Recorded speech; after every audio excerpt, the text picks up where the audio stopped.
Hello there, my name is Camilo Aybar. So, who am I? It really depends on who is asking. To some, I am a clarinetist and self-taught composer. To others, a transit enthusiast. To others, an amateur videographer, photographer, and even to some, an amateur graphic designer. With all of these interests and commitments, do I really have time to be a kid? No. Do I have a tendency to make life harder than it needs to be by overcommitting myself and using all of my time to the max? Yes.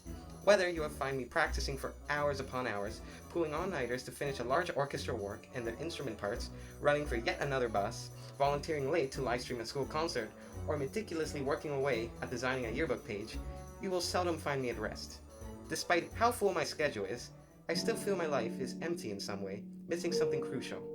Do I occupy myself with this plethora of activities to fill the void that is my eternal loneliness, filled by my inherent social ineptness, lack of empathy, sincerity, and self-esteem, as well as a lack of a general ability to connect with other human beings? Maybe. But this is just a career life education assignment, so let's not delve too deep into that. In lieu of my aforementioned social ineptness, I have turned to musical composition in some cases to help release my bottled up emotions and depict my experiences in ways I never could have accomplished with words. I have used composition to express my anguish through the passing of my grandmother, the experience of a global pandemic, or yet another failed love pursuit. But of course, composition can also help actualize my joy and excitement in certain cases. I have been involved in musical composition since November of 2017, when a short melody kept appearing in my head and I want to hear it audible in reality. After downloading notation software, I was able to recreate exactly what I heard in my head.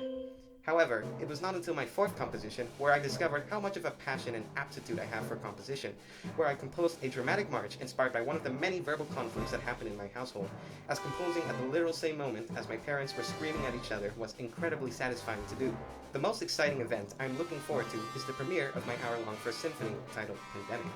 After the concertmaster of the Boulder Symphony discovered the work online, it has been slated for a world premiere by the Boulder Symphony in the fall of 2022, pandemic notwithstanding. I have been playing clarinet for about 4.5 years as of recording this, currently studying with Dr. Patricia Kostek, after 2 years with Dr. Jack Edwards. And like composition, playing clarinet has acted as an excellent creative outlet. Never before would I have thought that performing on stage could be so exhilarating. I have been a member of the Greater Victoria Youth Orchestra for 2 years, and the Young Artist Collegium Chamber Music Program for 3. Right now, I am preparing a performance of my entire clarinet sonata to submit for the National Music Composition Festival. While perhaps I did not get to perform as much as I would have liked to this year due to the pandemic, I am definitely excited for what opportunities are to come in the future. So, what even is a transit enthusiast? It is someone who takes interest in the fleet, operation, routes, and concept of public transportation. Many also ride buses and trains, film or photograph them, seek out elusive vehicles in the fleet, and look for new routes to discover, all for fun. I, myself, do all of these things, and I have a YouTube channel dedicated to videos of buses running in the Victoria Regional Transit Commission. On top of that, I am quite an advocate for public transportation. I will refuse car travel at every opportunity I get, even if it takes more than twice as long. I am highly against what has been the standard for North American city development over the past 70 years, a car-centric mindset which has led to the development of unpleasant, unlivable, and unsafe sprawling suburban neighborhoods with few safe options other than automobiles.